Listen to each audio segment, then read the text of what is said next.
sometimes it is just too much. So embarrassed. Am I just talking too much? I don't remember any of that. There's a lot I don't remember, too. Too much information. We say that after every one of these, and for some reason, we're employed all the time. Too much, it's ruined. I can't believe we have a show. We might not tomorrow. Staci and Hutch say too much. Here we go! Yay! It is Say Too Much, Staci and Hutch, and Alex, of course, here. You doing good, bud? Am I doing good? Yeah. I'm recovering from your nonsense, Well, but we're getting there. Nonsense. I pulled a prank on him, and he's not happy about it. And so, Shab is with us. I am so excited to talk to you because I just have to say this because I'm sure most people do start out interviews with you. 13 siblings. Correct. 13 siblings. Thank you so much for having me. Of course, yes. Thanks for coming in. How many bathrooms when you were growing up? And how many fights did you have with the girls, other girls in the house? Believe it or not, we actually got along because we knew that this was our life. And that's why I never knew what boundaries were until I think a few years ago. I just learned about them because nobody ever established that. I had no idea what that word even meant. So you know, when you're a singer and songwriter and you go through everything that you went through, and I mean, apparently we have 4 days to tell your story. We've been given the green light till Monday. Bring the drinks. Yeah. Well, you have quite a story. You do have quite a story. And how do you tell your story to someone when you first meet someone, or you're doing a radio interview, or you're through song? How do you sum all that up? Because you've had an amazing life so far. Thank you. I think it's like the elevator pitch. It's like the 3-minute version. And then there's the more elaborate version. I'm sure once things speed up, I will get into more detailed about, what it was to go through war, what it was going through in a revolution. I've done it all. Mm-hmm. And, I've been through both of it. And it's just been,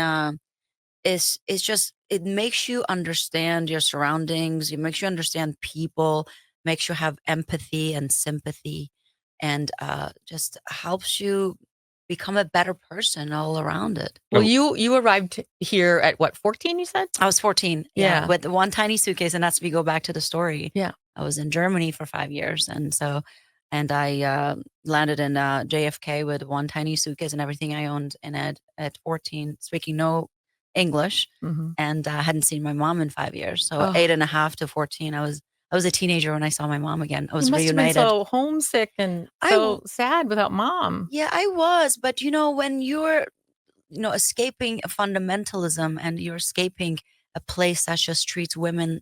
Excuse my French. Can I say that? Yeah, you can say anything you want. Yeah. So it's better than anything else. You're just looking for a new life, and you're just grateful. Yeah. And even I missed my mom, but I knew she had to do what she had to do. So you left Iran. So yeah. At 8. Correct. So the story is it was a fundamentalist revolution. Yeah. My father was one of Shah's #1 guys. And they burned his workplace down during the revolution because we were against the regime, the new regime, obviously. Mm-hmm. And my brothers were kidnapped. Then they were doing shootings at our house every other week. And so my dad, because of the stress of it, he was 52 years old. He died and left my mom with 13 kids. And I was the 13th. I was the last one. When you're working for the petroleum company, that's a lot of good money. Mm-hmm. And what happened is that all the assets were frozen after his death. And we became an instant enemy of the state. That was early. I'm just trying to remember, going back to my history lessons, early 80s. Is that right? Yes. Mid-80s. Right? It was early 80s. So make sure I'm thinking of the right yes. current event. Not current event, I guess, but.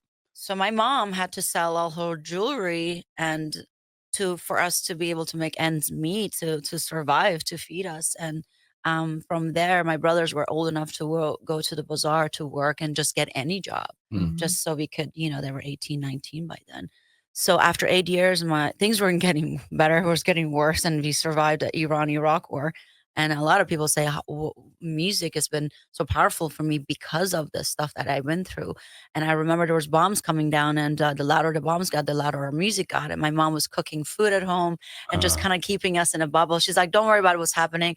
and then the house smelled like food, and there's music, and it just makes me cry sometimes. It's the only thing that's comforting is, Yeah. your four walls at home. Yeah. So Even did that create kind of your love and passion about music? Was literally it was oh my God, almost yes. it almost sounds Yeah. like it was part of the barrier between your family at home and the reality, which was terrifying outside. Music sounds like it was literally like It's a savior. Yeah. 100%. And music is so transformational, and it transports you. So just listening to the Western music, it was just like, one day it's going to happen for us. And one day, we can have a better life. When you are in a situation like that and music and the smell of food and you talk about it, obviously you get brought back Yeah. to that situation and it's emotional for you.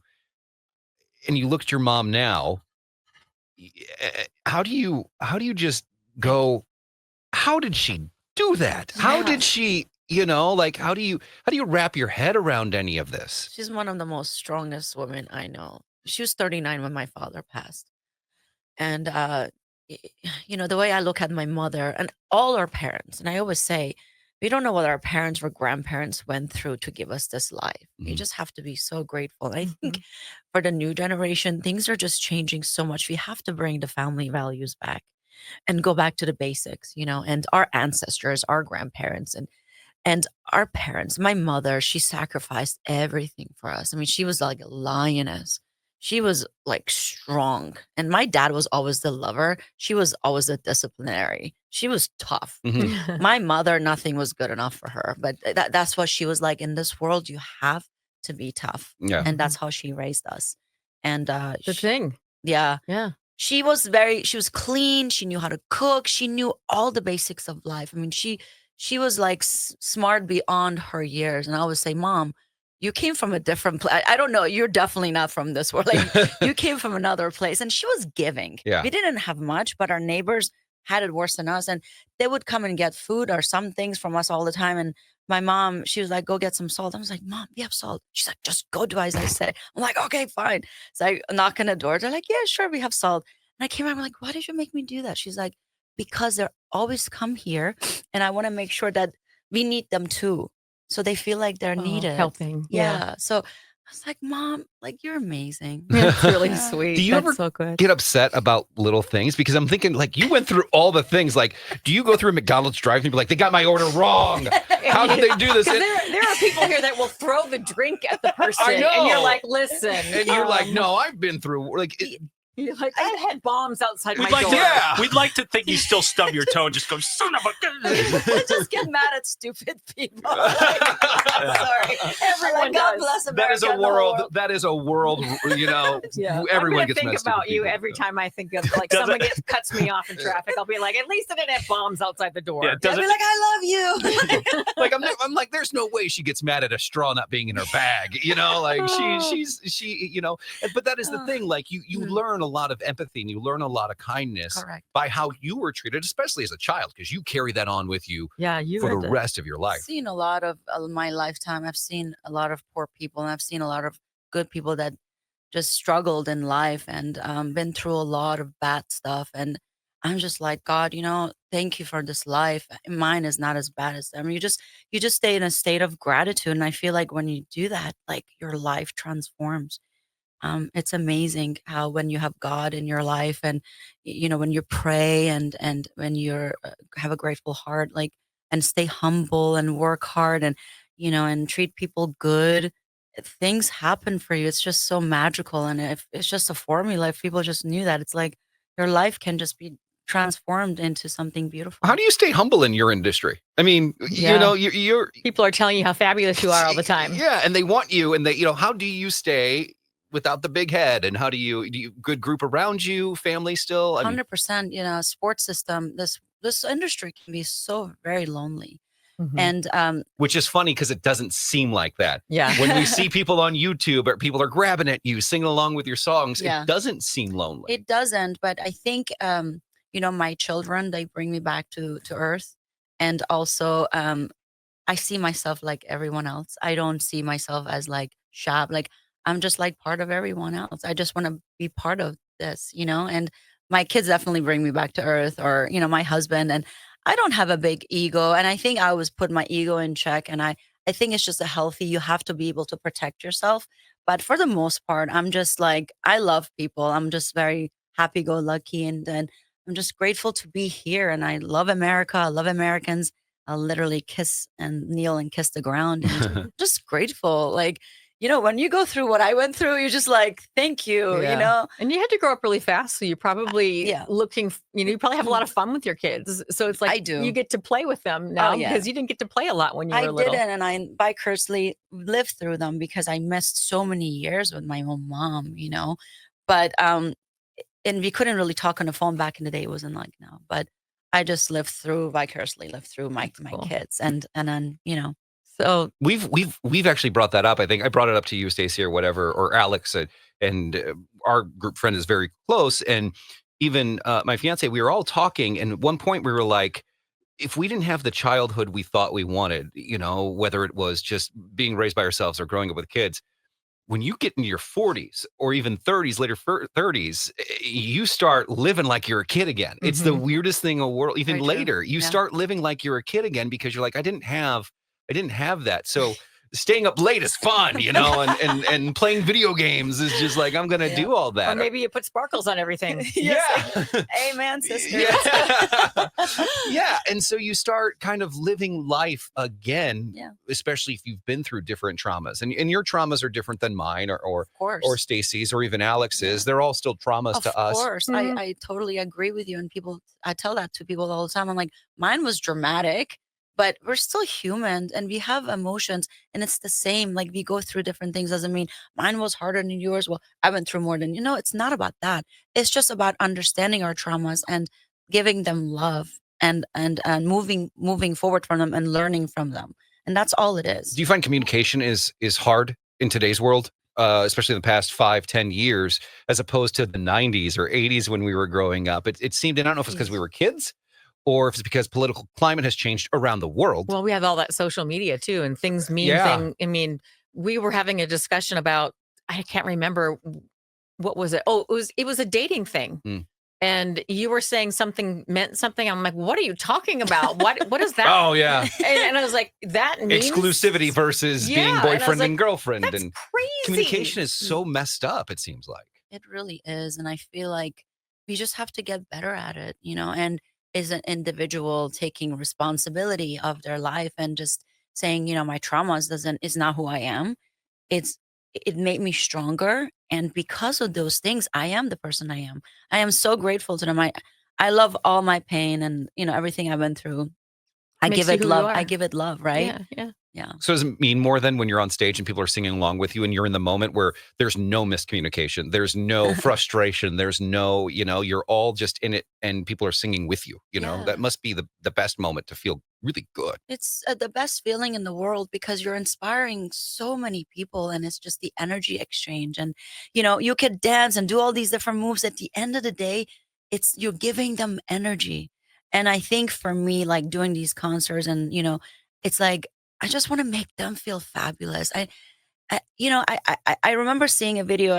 I did a concert in O2 London, and I hadn't seen the video afterward. And Mike Manning, he actually played with Demi Lovato for 7 years. He's my guitarist and music director. He's here with us right now. And so, and he started playing the guitar. He's like, everyone put your lights up.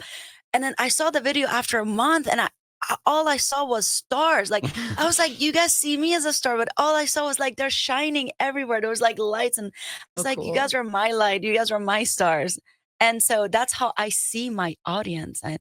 And it's incredible. It's just this like natural high you get, and you just inspire them. You're inspiring each other at the end of the day. I love when people do that. Yeah. I'm actually curious because even I for some reason it stuck with me when you said, kiss the ground, just happy for kind of what you have. Yeah. And now in modern day, we have kind of a time where everybody's kind of looking for music that people want to be inspired. People want to be empowered. I know that's a huge kind of emotion and theme through your music, obviously, given your story. Do you think that almost your art translates maybe just as much today with your story, with what people kind of go through? I think of like women's empowerment. I know that's kind of a big theme of yours from where you come from? Do you think that just translates well with kind of where we are today, where people are just looking for That's inspiration? a very good question. I think it does. And I think, there's so parts of the world that women are still not free, or that, people that are like the lesbians or gay, like they can just be themselves. And I think that's just sad to me that in the 21st century, we're still struggling with women's right and women's freedom, and women still being treated so terribly around And the world. some of our rights are being taken away from us here. Yeah. But Your mother must be so proud of you. Thank you. I just keep thinking when you were talking about her, I was like, you came from a country where you were so suppressed, and then her daughter that she raised is now singing about all of these things that we're proud of, and is on stage and speaking her own truth, and she's watching her daughter do all of this loud and proud and sparkling literally. She must just be beaming with so much pride. It makes me want to cry. It's that one in a trillion, like, oh, if only rub a genie's lamp, if one of my children could turn in, Oh my Crazy. goodness. It's Thank just, you. She is. And for me, I'm a girls. I always support women, and I love giving women compliments. I go to the store and I see somebody, I'm like, I feel like something. And I'm like, gosh, your eyes are so beautiful, or, something about her. And I always find like your energy, just your vibe is just so amazing. And you make me cry. I'm also We have a I'm love like affair a forming. girls for sure. And I think women these days it's just so much competition. And Yeah. I'm just like, gosh, my mom told me something a long time ago. It stuck with me. She said, how can you compare a flower to a flower? They're so both beautiful, and they have a different scent, and they still like shine in their own way, so The hard part is because there's only so much room in the pot. And Yeah. that's when people get weird about it. yeah, but Because and when in the job every message thing. is different though. Yeah, right. And I think that's where people start to get, competitive. Then collaborate. Then If right, you're jealous, yeah. then be like, hey, Then we what? need to I get like a your bigger style. You're badass. Let's do something. Let's get a big garden together, ladies. Right? Yeah. Have It's not. Would you ever consider running for office? Oh my God. Wouldn't that be I great? wouldn't. Yeah, no. Politics is like a sensitive subject, and I try to like not to get too involved in it, but I always just say it's too the angry. people. Like let the people be, let them make a choice. Like, or women's. For women, if they want to wear the hijab, I'm not against it. It's like, let her choose, because there's women that wear it, they like it. And it's okay. I am not saying, like everybody should take their hijab off in the world. No, I'm not preaching that. All I'm saying is let her have a choice. There's a holy land I might go to, and I'm going to wear hijab because I want to respect the place that's their culture. It's a holy place. Sure. Obviously, we know what to wear and what not to wear at certain places. That's being a woman. You have a choice, but you also have to be respectful to your body and your surroundings. It's the same way as being respectful going into someone's home. 100%. And just having respect for their home, even if it's something as little as, can you take off your shoes? Or opening their fridge. I just go into her house, grab the wine. I know where the wine is, so I'm allowed to do that. But but when it comes to writing a song like One Suitcase, it must be hard for an artist to put together a song that has so much meaning behind it and so much truth, but also want it to do well and also to be a hit. And also is it hard to write a song where you're obviously talking about today's problems and today's society, also knowing that, I wish it's number one, for many reasons. Sure. Is it hard to do that? That's a really good question. I think when you're authentic in your work, it shows and it shines through. You don't have to try anything. You just do it, and in hopes that people can connect to that story. I mean, it's my refugee story, but I think we all at the end of the day are in suitcases. Moving to another job, to another place. You don't know anybody. Another relationship that's not working out, and it's like you're stuck. So I feel like One Suitcase is an empowering song. It's not like a sad song. When you're singing it, it's like it's giving you energy, it's empowering you. I don't see it like it's making me sad when I'm singing it. I think of it as like it's empowering me. It's making me stronger. And I'm like, I went through all of this, and look at me. I push all the things I didn't need aside. and focus on the things that's important to me. That's great you said that, because now the term refugee has kind of changed in my mind. It's to me, a refugee now, isn't just fleeing another country. Obviously, that's the main goal of that word. But you could be a refugee in a relationship, in your job, in your career, like you just said. Yeah, it's for anybody. Because at the end of the day, look, we can sum our life in one suitcase. There's things we have. Do we need them or do we want them? And that's just part of the game, right? I mean, it's just we're humans. We collect, we like things, But this is for skiing, and then this is for like when I go to the beach, and So it's just part of like the fun, and it makes fashion exciting, or it makes like activities exciting, it makes traveling and doing different things. But I always think like at the end of the day, we're always in a suitcase. We have a suitcase, and it's our life stories in there. And just like you said earlier, doesn't mean my life, because it was a little more traumatic, is different than someone else, because it's a human emotion. Doesn't mean how traumatic or not. It's still, we go through our own stuff to find our way, our voice, to become strong, to be able to handle life and just get a grip on it. Be like, I figured it out. I know what I'm gonna do. No, it's every day is like inspiring. Every day you wake up, you're like, I have a new idea, or you want to do something new for your show, or that's what makes us humans. We're supposed to create. We're creators, We're supposed to like figure out something new every day, or learn something, or grow with it, and that's what's fun about it. What are you looking forward to? Let's not even talk about the career, because you have a lot to look forward to. Yeah. You're always doing music and stuff, but what are you looking forward to outside of what you do for a living? You mean, what do you with your kids, with just family, with yourself? Like, cooking, are you looking to cooking at home? Really? We love to cook. Are you a love good to cook? grill. I have my own dishes that I do know how to make. I know how to make like the Persian kebabs. I do know how to do that. I don't like different types of pastas. I love Italian. And I like for the kids to see the family dynamic at home. And like you come home with like, it smells like food, and just like my mom, I remember growing up, and that's how it was. And we pray at the dinner table, and there's always some kind of conversation, or the kids like they try to get a reaction out of us, or and just spending time with them, and swimming outside if it's warm, or going to our lake house and just slowing time down, and just Bonding, like just bonding and old-fashioned spending family. time, because these times are not going to come back. They're They're fleeting. not going to be their age again this next How year. old are your kids? My son is he's 8. He just turned 8. Oh, wow. Daughter is he's a soccer boy. He's Nice. really good at it too. He's a big And soccer boy. Good like boy. his dad. His dad played professional, and so for a while. But our daughter, she's 6, and she wants to be a singer like mom. Oh, It's of like, course. Mommy, I want to be a singer like you. And she writes songs already. And I'm like, how do you come up with all of these? Wow. She plays the piano. So does my son. I'll ask for him because he's itching to ask this question. Yes. What team did your husband play for? Queens Park Rangers. Queens Park. Yeah. Are you kidding me? Yeah. He's a big Liverpool fan. I was actually Oh, yeah. I wasn't even going to ask. Thank you for asking. I wasn't going to. I was like, this is not about me and my obsessions. So yeah, we watch when we're out in London. We go to games. Like whenever we have the opportunity, we take the team. It's like a What a little cool thing we club, do with too. our team. With our Shab squad, we call them.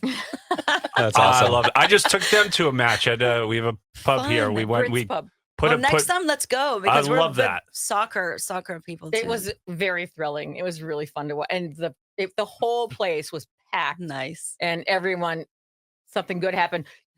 Yeah, Liverpool got like 5 touchdowns. It was really cool. Jeez. Yeah. My bodyguard and driver, like he loved Liverpool. Like we were just like rooting for him whenever we Yeah. would go, and he's like, Bobby, they're winning. I'm like, yes. He's like, you were my good luck charm. What can we expect for you coming up here this year? What are you working on? What Are is you touring soon? We're gonna be able to see you. So we're doing the radio tour and really introducing the songs right now, the album, the story. Mhm.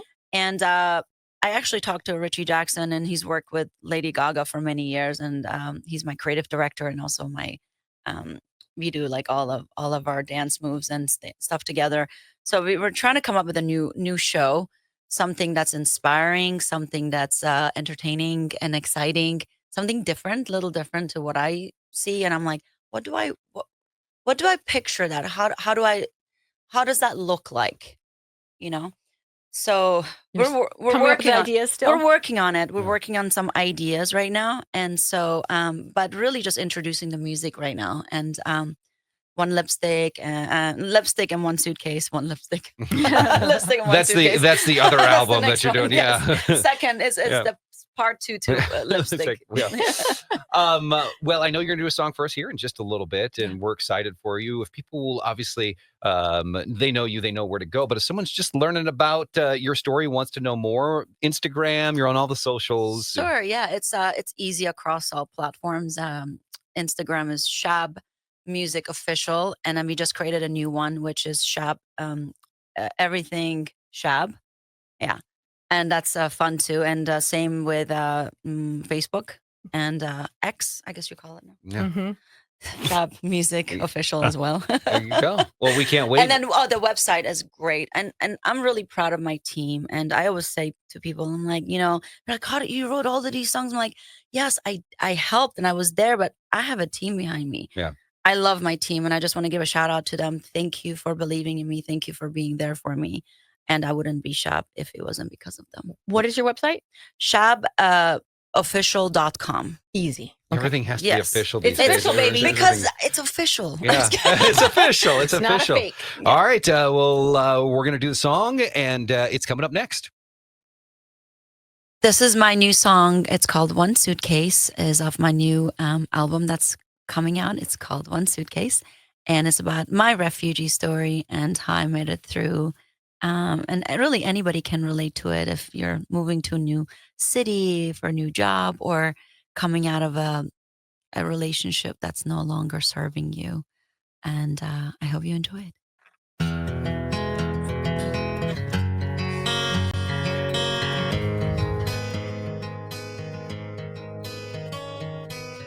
Just me with some dreams of mine.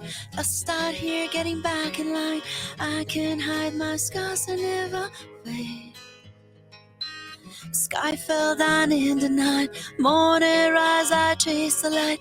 Passport stamps can't get me out this place. How to leave now, never, or be here forever. Fight to survive these broken days. So I packed my dreams, I packed my pride, and everything I wanted to leave behind, I pushed aside. I saw it in the moment. I packed my hopes and a few my things, and all the parts of me I can replace in one suitcase. One suitcase, carry on, I'm gone. One way ticket, but too long. Lost a moment, sad songs, days long. Looking for someone in here that might just know how to leave now or never, or be here forever. Fight to survive these broken days. So I packed my dreams, I packed my pride, and everything I wanted to leave behind, I pushed aside. I saw it in the moment. I packed my hopes and a few my things, and all the parts of me I can replace in one suitcase. How to leave now or never, or be here forever. Fight to survive these broken days. How to leave now or never, or be here forever. All the parts of me I can replace one suitcase. In one suitcase.